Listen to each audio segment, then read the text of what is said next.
Coming up on the season finale of Rebel Report, we take a look at the new head coach joining the UNLV football team, along with which players are declaring for the NFL draft and the transfer portal. Plus, we look at the Raiders' home win against the Chargers. Our discussion panel will talk more on how they could stay in the playoff hunt as we wind down on the regular season. And both the running Rebels and Lady Rebels take on two Hawaii teams, with the Lady Rebels hoping to get back on their winning ways. We'll have more highlights and all that next on Rebel Report.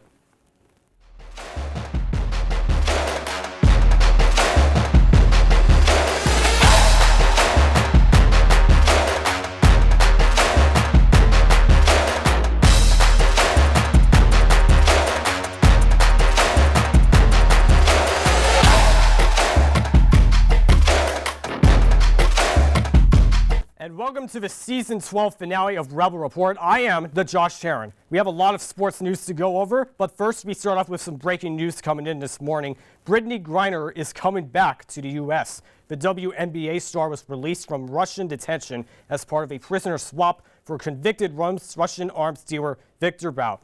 Griner had been in the Kremlin's custody since February, when she was arrested on drug smuggling charges for carrying a marijuana-infused e-cigarette at the airport. This morning, President Biden addressed Griner's return to the U.S. She's safe. She's on a plane. She's on her way home. After months of being unjustly detained in Russia, held under intolerable circumstances, Brittney will soon be back in the arms of her loved ones, and she should have been there all along. Griner's wife said in a press conference at the White House this morning that the WNBA star is now on her way home and are all very excited to see her back in the U.S. Moving on to football now. The UNLV football team finished with a 5-7 record this season, and a lot of changes and moves are being made within the roster as we speak. Dominic Beauvoir has more. Josh, you are absolutely right. This program has been completely flipped on its head in these last few weeks, and the first of these latest changes came at the very top. In a surprising move, surprising many, Marcus Arroyo was fired from his role of head coach in the program the Monday after the team's win over rival UNR in the Fremont Cannon game. The firing also came just hours before the team was going to join students on campus to paint the Fremont Cannon Rebel red. In a press conference that very same day, Athletic Director Eric Harper had this to say about the decision. Someone that's going to obviously continue our recent success academically, but someone that it's going to bring a championship mindset to what we need to do. We want to be better than we are today.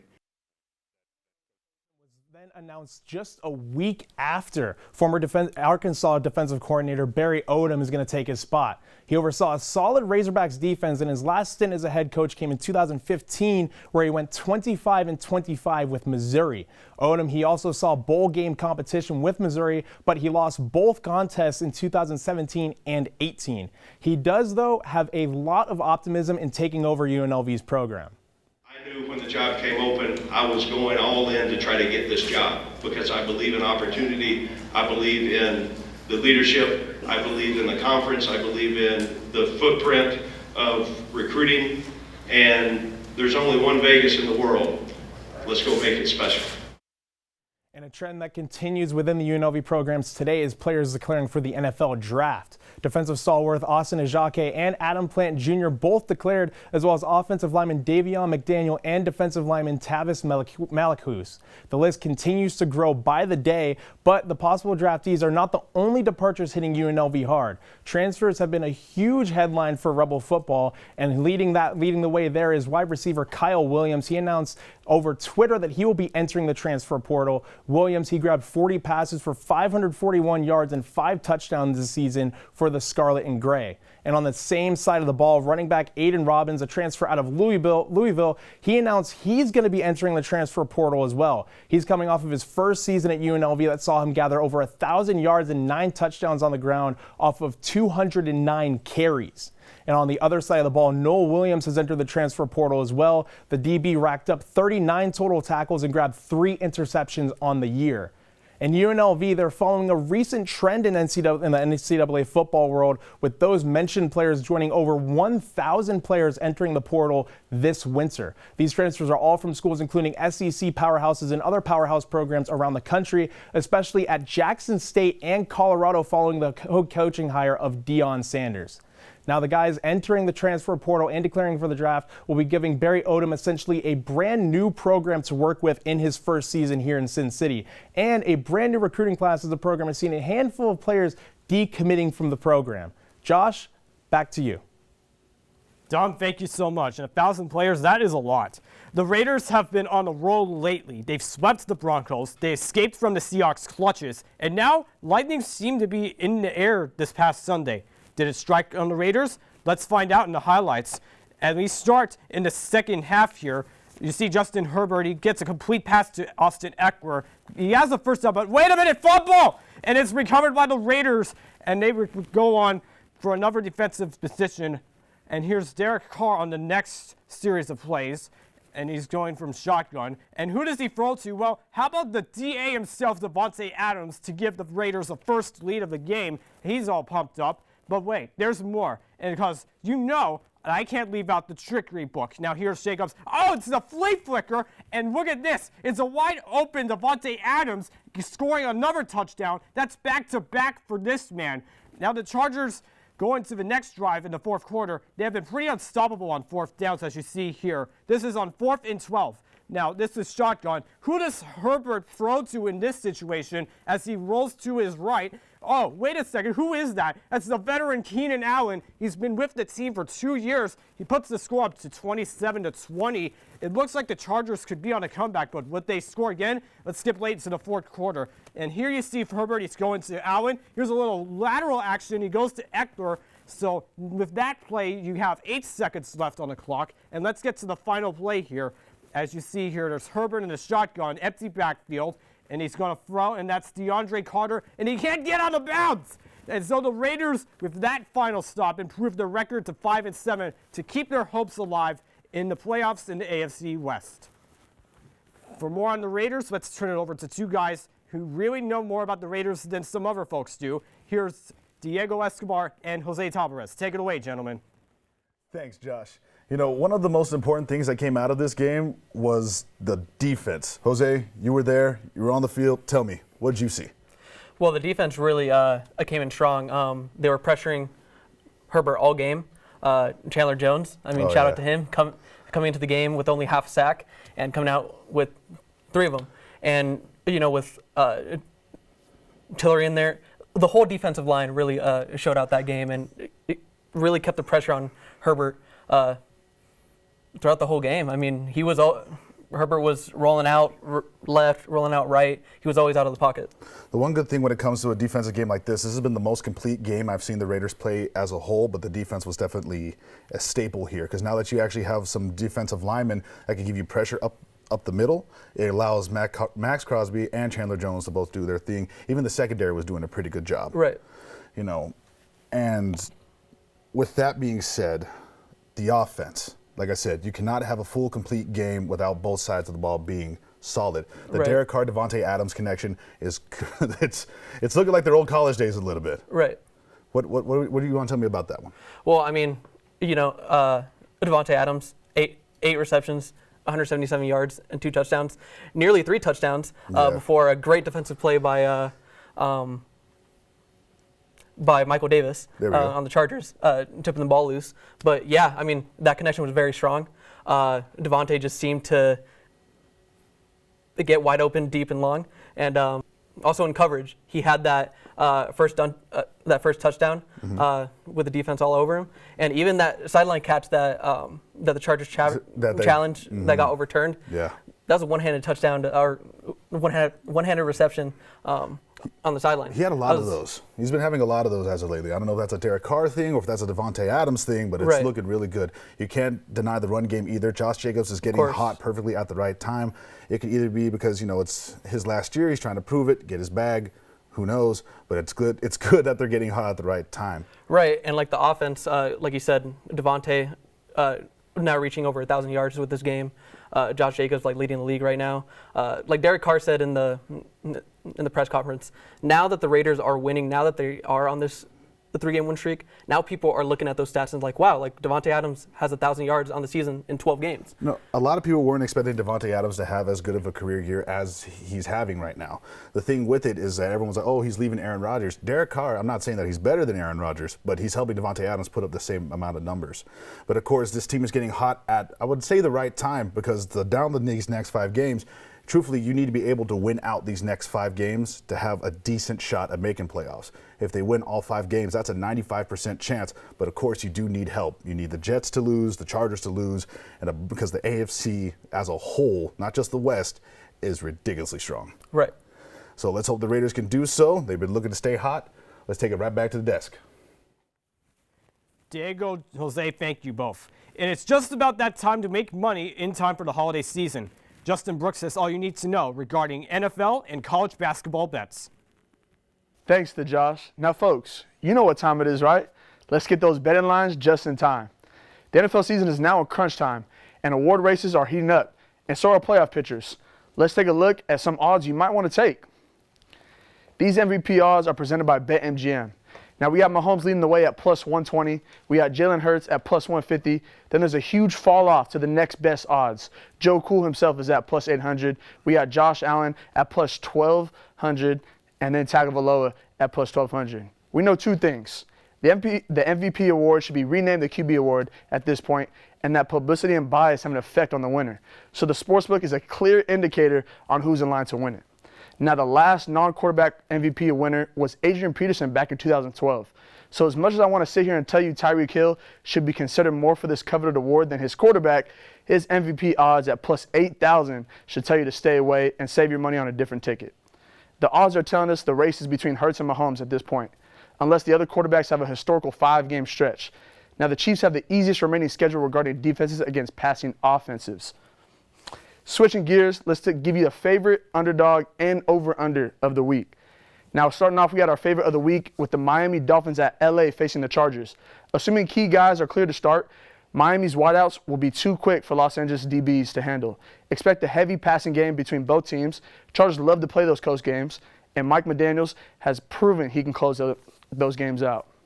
Now, here at the underdog, we're going with the Vikings at plus 115. I don't know why they're at those type of odds, but they are against a division rivalry, the Detroit Lions. This is a team seeking that number 1 seed and that home field advantage come playoffs.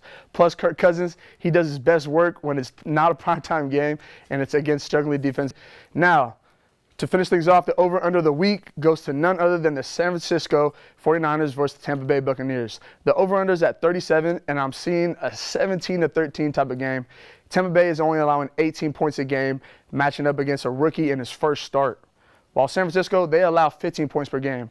Now, here's a crazy stat. In their last 5 games, the 49ers have given up just 7 total points in all second halves. Let's take a closer look to here on campus. UNLV men's basketball are well on their way to make a strong push to be atop of the Mountain West. They have covered the spread 7 out of the 9 games thus far. Going against a 4-4 Washington, we should see this pattern continue unless the spread is 20 or more points. Now, their next 6 games are against programs who hold their opponents to 68 or less points a game, while UNLV averages around 660 a game. Look to bet on the unders during this span. That's going to do it for the Rebel Report's betting segment this season. And always, please bet responsibly. Thanks, Justin. Las Vegas has been well known for the Golden Knights and Raiders in recent years, but now, thanks to a group of 4 with the hands of Wayne Gretzky, Steve Nash, Joe Tsai, and Dustin Johnson, there is yet another team entering the sports capital of the world, and it comes in the form of lacrosse. The newly founded Las Vegas Desert Dogs of the National Lacrosse League will play their first game on December 9th at Fort Worth, Texas, when they take on Panther City. Game time is at 5:30 p.m. Pacific time. That game will be televised on MyLV TV. As for their home opener, the Dogs will play Panther City again at the Michelob Ultra Arena next week on the 16th. Game time for that match is 7:30 p.m. That game will be televised on ESPN2. And for those unaware of the National Lacrosse League schedule, here's an overview on how this year is played out. 15 teams from across the United States and Canada will play a total of 18 games, 9 away and 9 home. The playoff format will consist of the 4 top teams in the East top 3 teams in the West, and 1 wildcard team. The playoffs are scheduled to begin on May 5th, with the finals happening on Memorial Day weekend. Moving on to the NHL, the Vegas Golden Knights may have lost to the Rangers 5-1, but last Monday was an even bigger game for head coach Bruce Cassidy as he faced his former team, the Boston Bruins. Let's get to the highlights, shall we? It was tied 3-3 at overtime, but no one else scored, so we're going to a shootout here. Here's round 3. David Pastrnak may have a shot at the win. Oh, and then look at this. Logan Thompson gets the stop here on time. Now you see on the replay, a little razzle-dazzle here, but Thompson saw it all the way through. Now in round 5, Riley Smith, he gets the wrist shot in, and the Knights win game 4-3. And after the game, Cassidy had this to say about facing his former team. We had an off day on optional practice, so nice to walk around here kind of quietly, see John, Grizz's dad, chat a little, and just little things like that. Just an appreciation for being around this building. Now let's turn it over to the NBA. Nicholas Sylvester has the latest on the state of the NBA and which teams are looking for possible trades. Nick, what's happening around the association?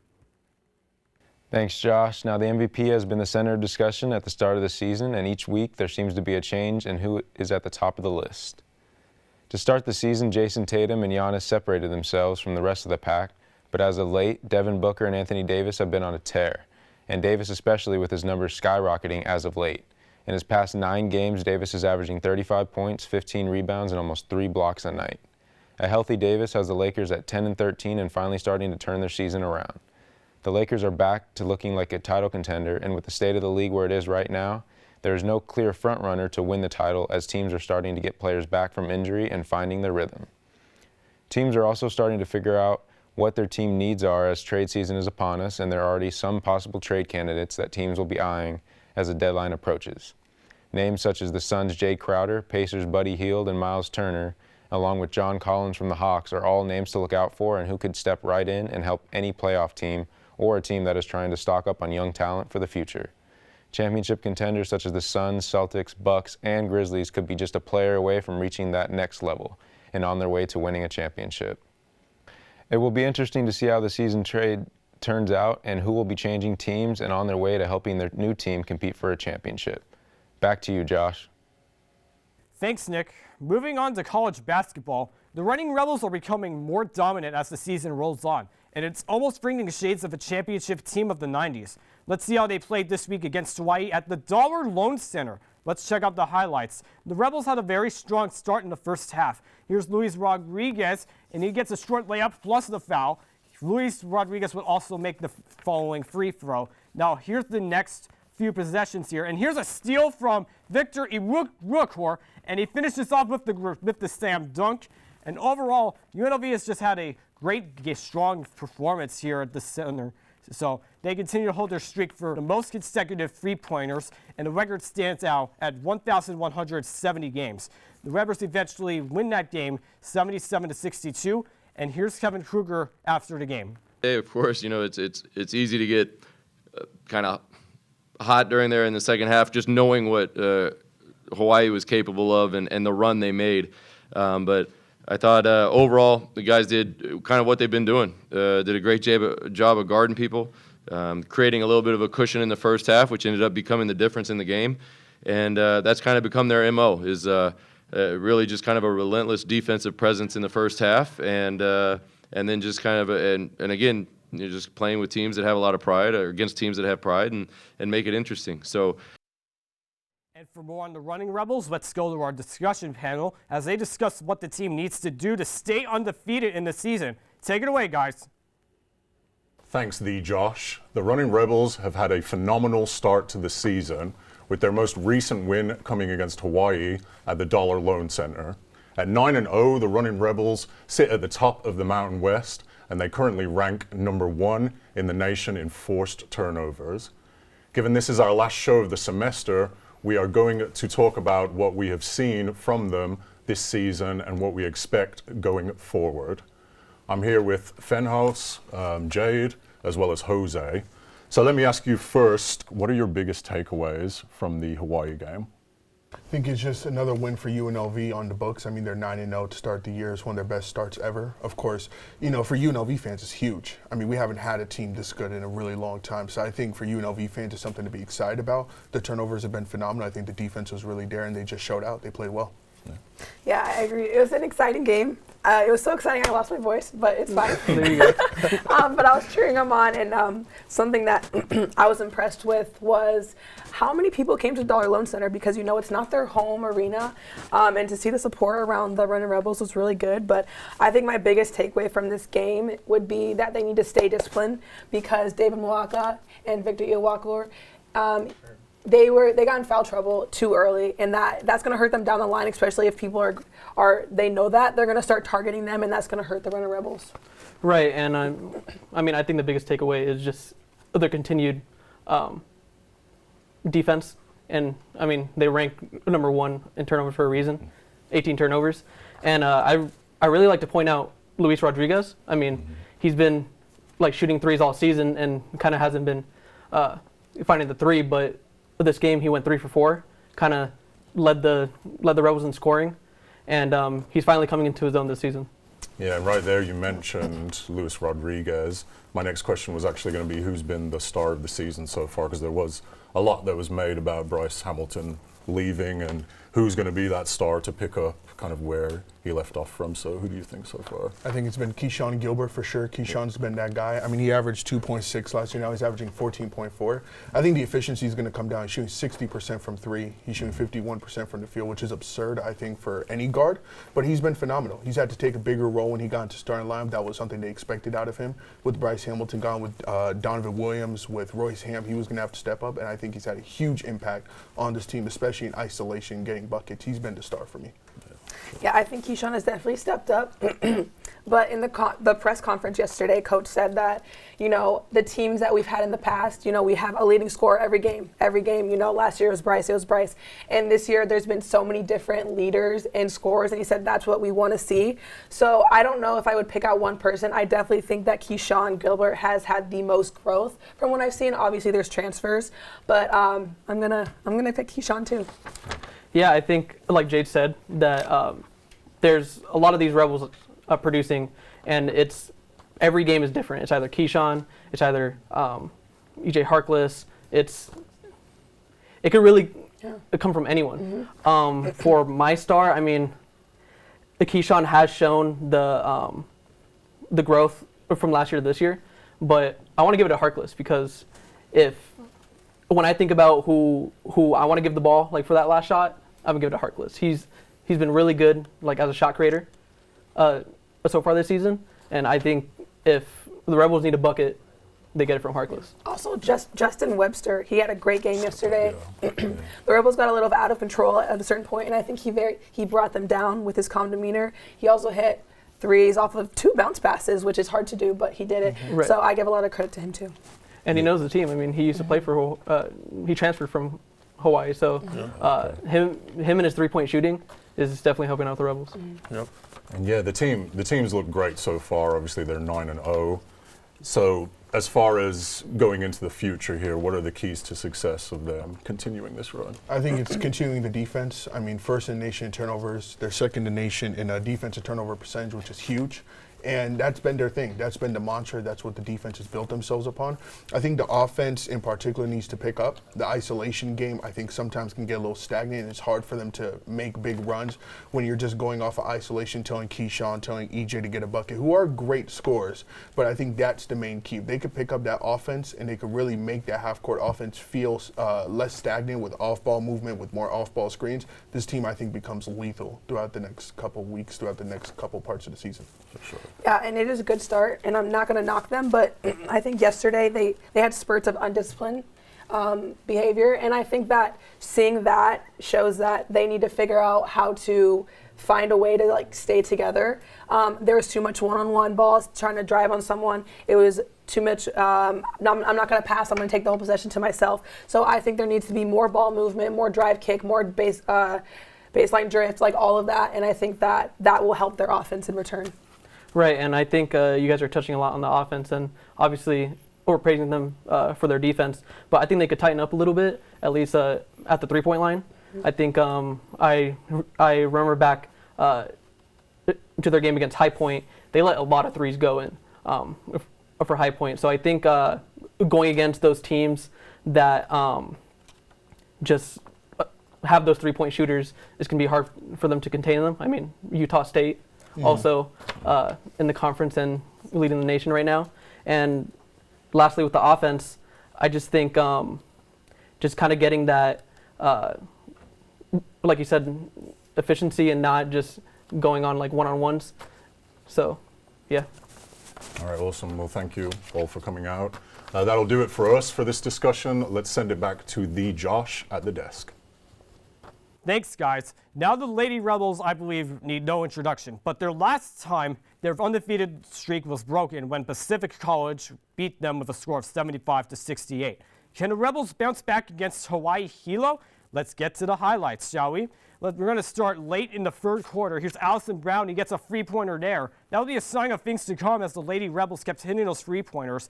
And as you see, this all led up to Essex Booker on this possession here. He gets a three-pointer from the corner and gives the Rebels eventually, that's a tie game, but eventually they get the lead here. Now this is the jumper and boom. And the last effort from Hawaii Hilo would fall flat as the Rebels would steal the win, 77-74 the final score. Now let's turn it over to our last discussion panel of the season as our panel talks about our Lady Rebels. Take it away, guys. Thanks, Josh. So we'll just get right into this. I'm here joined by Chris Clark, Jared, and Jade. And, you know, the Lady Rebels have also had a successful start to the season, one of their best. They're 8-1 right now. And what has attributed to their successful start of the season? I definitely think the depth of their bench has definitely helped them, you know. Whatever they need to see, whatever look they need for that game, they have those weapons. Like if it's defense, you know, they have Jasmine Lotz, they have Justice Etheridge, they have those players that can do that. And if we need shooters, we have Ashley Scoggin, we have Alyssa Durazo-Fresquez. I think that's going to be key for them down the road because we're so deep. They're so deep now. They're so deep that that's going to help them in the long run for sure, especially with injuries and illnesses and stuff like that. I just want to follow up on that with the injuries. So Nneka was out last night, and Alyssa Brown stepped in off the bench to follow up on that point of depth. She had 18 points, 13 rebounds, and 2 blocks. So that kind of goes along with their bench. And this season, she's been averaging 9 points and 6 rebounds. So she's kind of stepped into that role off the bench. And then also, like you mentioned, Kennedy Winfrey has been huge off the bench for this team as well. I know in the Illinois game, when they got in foul trouble, she came in and grabbed one of the biggest rebounds of the whole tournament to win them that championship. So that kind of goes along with the bench point, I would say. That's probably been the biggest thing I've noticed so far. Yeah, and I think you got to talk about how familiar they are with each other as well, because the team's barely changed since last season. So the fact that I think with a lot of teams, kind of success in the long run is based on, especially college teams, like how many players you keep because they all know each other. So, and I think you've seen that with their demeanor this season. They seem like they're very, very much comfortable with each other. So I think that has a lot to do with it, to be honest. Mm-hmm. Right, and they started 8-1. They went into their 4-game road trip 6-0, and they lost their first game, but they split the 2 games, coming back from a 24-point deficit yesterday. What have you guys seen from this road trip, good or bad? I would start off by saying playing on the road is very different. And they do have the nickname like Road Warriors, and they have like a really good record on the road. But having their first game be on the road in a month, like since season has started, I think that's hard because, like I said, playing on the road is different. You know, you have to go to shoot-arounds. You're not sleeping in the comfort of your bed, stuff like that. So I think that playing on the road is hard, and I think that this is a good test for them, especially because coming to your second road trip is to Hawaii. It's not an hour drive. It's a whole, you're on an island and everything. So I think that they need to figure out how to get their road mojo going, and then I think that'll help them down the road. I'm going to say one of the things that kind of stood out to me was their slow starts. It's like in the first game, they shot, I think it was 16% in the first half. They were 7 of 42, and they trailed by double digits. That was one of the things I noticed even in Game 2. But fortunately for Game 2 for them, they kind of picked it up in the second half. They shot about 56%, and they outscored the other team by 15. But I think slow starts are one of the bad things that I've noticed a little bit, so that would probably be one of the things they have to clean up a little bit. Well, the good has been the emergence of players. So Jasmine Lott has been fantastic. Desi has been ridiculous as well. And then obviously Alyssa Brown was great in that last game as well. But then with their other star as well, Essence Booker, I think as far as her level is concerned, she hasn't quite played to that level yet. So I think going forward, it would be beneficial for the team if she kind of got her mojo going again. Yeah, and I think it goes back to the depth, and I think it's great that those maybe like touches that we're lacking from like Essence is going to the other Rebels, because I mean they're just going to get better. We've seen them get better. AB, Kennedy Winfrey, the coach LaRock looks to her late in the game to get that rebound or to get that steal and stuff like that. So with the Rebels having 2 more road games and essentially going into conference play, what do you guys want to see from the Lady Rebels to close out the road trip and to get into conference play? So I think this is just my opinion, but I think taking Essence off the ball would help them, because when they did take her off the ball, she felt more comfortable and it was easier for her to get into her groove. And I believe that was one of her best games when she was off the ball. So I think maybe bringing Kiara Jackson in, or starting with the same lineup, but then moving her off the ball as the game goes on, because I think that sometimes when you're not performing how you usually do, and then your pressure is all on you to take care of the ball, defend the point guard, it's a lot. And although she did it last season, and I know she's capable of it, I think just allowing her to ease back into that position full time would help her out for sure. I'm going to say the one thing basically I mentioned, the other one kind of I want to see them get off to a good start, because I feel like most of their games, they get themselves behind, and most of the time they're able to come back, but sometimes it's not good to get behind 10, 15, and you're not shooting well, especially when you're on the road. It's hard to get that energy from the crowd because you don't have that home support behind you. And I'd also say the same with the bench. I'd like to see the productivity from the bench continue, and also them keep playing to their identity. They've been getting the free throw line a lot and getting the ball inside, and Desi's been a huge part of that offense for them so far. Yeah, I think I'd just like to see more dominant wins, especially with the Northern Arizona game that's coming up. So they've got these 2 road games and then that game after. So there's a chance. I mean, Hawaii are only 1-6, so they haven't had the best season. So there's a chance there to get a dominant win. Go into the Oklahoma State game. They're a great team, 8-2. So go into that game with some momentum, and then obviously beat a great team. Go up against Northern Arizona with 2 great wins, so I'd like to see that. And playing on to that, Hawaii also lost to Oregon State by 1 in OT. So, their record doesn't necessarily, I feel like, reflect the skill that they have. They're very physical, and I think that this is really going to challenge the Rebels, especially because, yes, their slow starts are very hard, and it's hard to play catch up. But when you're coming into a league that wants to step on your neck and beat you, you can't have those slow starts. You need to start off strong, and you need to play consistently. Right, and with these Rebels having the such successful starts, this is where it really gets both teams really get tested. But we're going to send it right back to the desk. Josh. For this week's Club Spotlight, we look at UNLV's eSport Club. Sebastian Rooney has more. I am currently at the HyperX Arena inside the Luxor, where UNLV is hosting their first ever Rebel Rush Valorant tournament. Here, rounds are quick and emotions are high. I spoke with some players and some managers to talk about the esports club as a whole, their experiences, and the community events that they host. The Spike Drop Tournament is just one of many events that the Gaming Rebels host here at the HyperX Arena. I spoke with the Vice President of the Gaming Rebels about the other types of events that UNLV hosts here. We hold events at least twice a month, if not more. We usually have events for League, Valorant, and Overwatch. We have them usually here at HyperX for bigger tournaments that we call College Night, but we also have more low-key things where we have board games and karaoke, and have smaller Smash tournaments for the non-competitive people in our club. The conclusion of the event would see Team Jack Squared walk away victorious after being able to go through the losers bracket. scoped in, it can be real easy to just walk in with that little pistol golden gun and shots. Not going to get it there, but calls out to his team where they're at. He's behind the Oh ball. my God, Infinite doesn't win the trade with the golden gun, and Butterdog will go down, and Jack Squared is going to be able to run it back. They are going to get their reset going on now. But that's not it. I spoke with the president of the club, as well as some of the players, to detail their own experiences being a part of the esports team. So far, I feel like the experience of just learning through one another, through playing scrims with like my team has been really rewarding for me.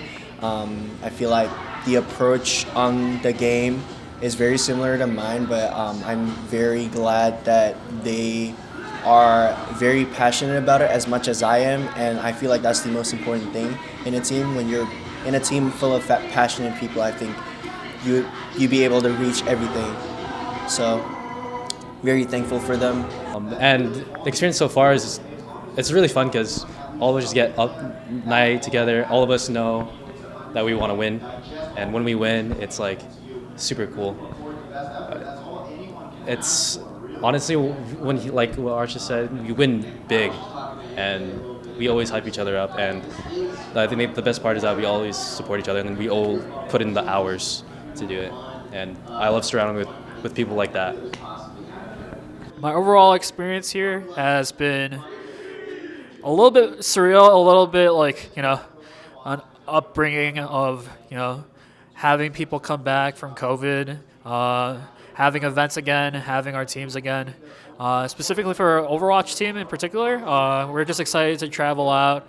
Although we're not funded by the school directly in terms of scholarships, a practice facility that other colleges have, we're just starting up again with Rebel Gaming, and it's been one heck of a ride. It's definitely been a fun ride, but a lot of stuff needs to go in place in order to make sure that we become more legitimate, and then we become make our name for ourselves. So not for just Las Vegas, but the entire country. With esports becoming more recognized among a wider audience, it is only a matter of time until we see them rise to an even higher popularity. But until then, the Gaming Rebels will be here with engaging events to make the sport more available to people. If you want to see any upcoming events or want to try out for one of their teams, you can check their Discord for more information. This has been Sebastian Rooney of Rebel Report. Back to you guys at the desk. Thanks, Sebastian. Wednesday was the first official day for the winter sport up at Lee Canyon. Marie went to our closest mountains to talk with some members of the mountain sport community here in Las Vegas. What's up, Rebels? We're out here at Lee Canyon, and let me tell you, it's pretty cold out here. The ski resort is set to open in just a few weeks, and we're going to tell you today what it takes to get this ready for the season. Lee Canyon is located in the Spring Mountains, only 30 minutes away from Las Vegas. From cactus and joshua trees to pine trees and juniper trees, the resort is one of the hidden gems of the valley. Amazing that Lee Canyon is so close to Las Vegas. It's great being like this unique facet of Las Vegas. Las Vegas is just got so many different aspects of it, but you don't really expect to see something of this kind of environment here close to Las Vegas. Opening a ski resort takes time and resources. We talked to James Lee, the director of marketing for Lee Canyon, about what it takes to get a ski resort ready for the winter sports season. There's a lot of things that go into opening a ski area. One, we need the temperatures, we need the snowfall. So the temperatures usually cool off in October, definitely cooling off in November. So if we don't get some snowfall, that's when we can start making snow with our 10 million gallon water reclamation reservoir that we have on property here. There's the hiring process, there's getting everything ready, getting our food and beverage outlets ready, and as well as just all the guest service aspects of running a resort. So it's getting everything ready, all the different divisions and all the different departments just getting dialed in. And the mountain sport community here in Las Vegas is ready for it. The funny thing about a ski area is that it's busy in the beginning of the season. Here comes the holidays. So we have to be ready, and we have to be we have to make sure everything is ready when we open. We can't just kind of like scale up to an opening, say like other businesses do. So there's no soft opening with a ski area. It's a grand opening every season. I'm Jalen Morris, and I'm the president of the Mountain Club. Man, so we do anything outdoors, and we're always looking for new stuff. So we hike, mountain bike, ski, snowboard, rock climb, boulder, kayak, anything. Absolutely, yeah. We're gonna make a winter retreat trip that we do every year up to Bryan Head this year, but we're definitely have a group of skiers and snowboarders and mountain bikers who love to go out. So having lift service downhill so close to home is pretty awesome. So we're definitely gonna make trips up there. Jalen and Jim say in the end, it's all about being active and trying new things. I guess just more people getting outside, because I feel like a lot of people hear rock climbing and they think, oh, danger, I'm afraid of heights, or mountain biking, oh, that's too scary, skiing, snowboarding, but it's really easy to get into it if you have like good friends to go with and you can take it slow. Reporting at Lee Canyon, I'm Maria Squires. All right, folks, it is time for our last mental health segment of the season. Today, Marie and Jay Thomas are discussing the question of gender in the sport world. Take it away. Hi Rebels, we're back this week for another episode of Mental Health, and this week we're tackling a very important topic, which is gender and sport. It's a topic that has become a lot more important throughout the years, and I have Jay Thomas with me to talk about this today. But I think we should start with a little soundbite from Dr. Raven, our psychologist expert here at UNLV, that tells us what she hears from students. Becoming more of a topic now, I feel like more than it has in the past, and that's just with the change of the role that gender is playing in athletics in general. You know, there's more transgender conversations happening as far as athletics. You know, Title IX, you know, making sure that we're providing male and female sports with equal opportunities, and so it is hard, and we are constantly working on, you know, how are we making sure that we are making athletics as inclusive as possible. And we always encourage athletes to, you know, be who you are, and the system will adjust to you. Creating equal opportunities, making sure that we're promoting our female athletes just as much as we're supporting our male athletes, and encouraging them to be themselves, and that will be okay, and they'll be accepted in that space regardless. A lot of times out here, you know, female athletes in particular say like they don't feel like their sport is being taken seriously, or they aren't being taken serious as an athlete. I hear that a lot with like our cheer spirit squads, you know, cheer, dance, you know, those not being seen as, you know, real sports. It's definitely a thing, and it does impact, you know, their mental health and how they view, you know, athletics and their sport. And we, like I said, we always are trying to encourage them to, you know, advocate for yourself, you know, let your voice be heard, and we support them in, you know, whatever that may look like for them. So Jade, just like she put it, it's all about equal opportunities and equal recognition. And so how do you feel like, as an athlete, how has your experience been here at UNLV, you know, being a female athlete? Yeah, I mean, I do see what she's saying for sure. But I think that the traditional view of male, female is associated with you have to be masculine or you have to be feminine. And Serena Williams, I think she breaks those barriers, and she shows us that we're looking too much at the traditional like things you see, you know, back in the day. It's like the ladies are like very, you know, petite, and they'd have to do this, and the men get to do this. And I think that nowadays that Serena Williams shows that you can be masculine, you can have a little bit more muscle, you can have a different build, and that doesn't matter. So I think that view is shifting, and I think, you know, people who maybe like have those views, I hope their views, you know, evolve as well. Yeah, because the way we saw it, and with Dr. Raven, is that there's two aspects to it. There's the way the athlete feels. Mm-hmm. So like, you know, fitting in that stereotype, like, oh, you're a male athlete, so you have to be super manly. You're a female, you know, are you gonna look like too manly? Mm-hmm. Are you gonna look too like a woman? Mm-hmm. So I think that's like one of the main difficulty for athletes. But there's also the outside look. It's like how people will consider you. How will they take your sport seriously as male? So about that outside perspective, how do you feel like people have been around you about you being a female basketball player? Me personally, I've had a lot of support because I have two older sisters who also played D1 ball, and my dad is a coach, so I grew up in the gym, and I think I earned my respect. And I think that's something important that people have to realize, is that, you know, you're not just given respect, you know, you have to earn that. And I think that although the women, you know, maybe voice it more, I think that men feel that as well. You know, there's pressure. They have to be fast. They have to be, you know, strong.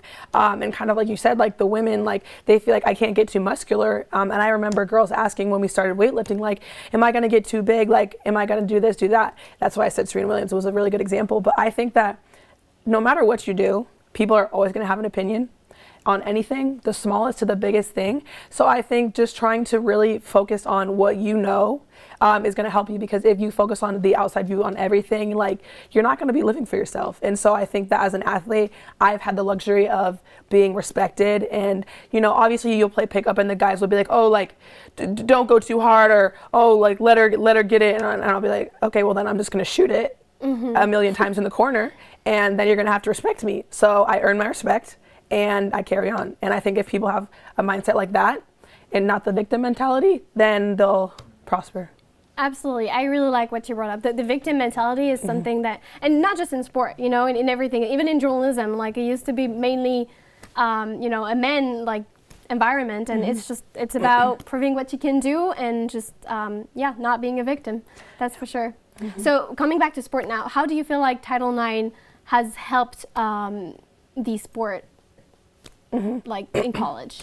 Well, I did some research, and before Title IX, only 8% of females were athletes, and within the first decade of Title IX, becoming an established thing, that rose to 53%. So I think that it just allows women to feel more confidence that we're going to do our best to make sure they feel like you're less than, you know. And like I said, people are going to have their own opinions on that, and that's okay. But Title IX gives that thing that you're not going to be discriminated against based on your sex or your race, or even in the workplace. It's not even just athletes.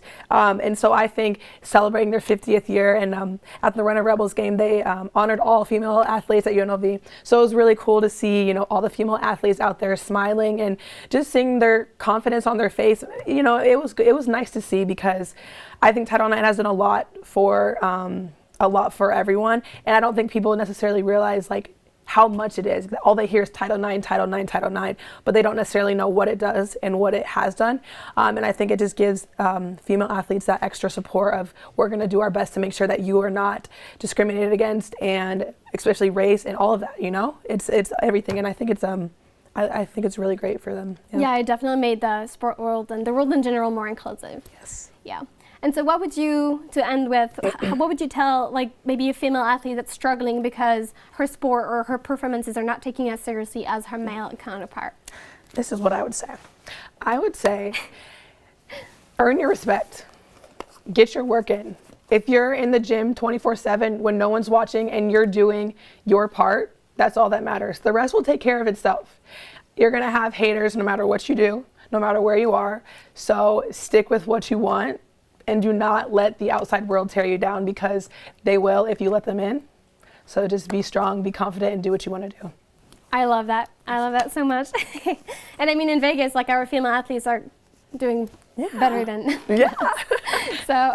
Yeah, well, I think that's also a discussion. You know, I think we compare, you know. Yeah. And I know you didn't compare, but I'm just saying, like, that's a topic, you know, men versus women. And I think we're built different. Like, we are physically built different, and mentally we have different tendencies. So I think if we stop comparing and stop trying to make it seem like, you know, we're all one category and we all have the same output, then that'll also take away the thing. Like females, you're not going to see a lot of them dunk.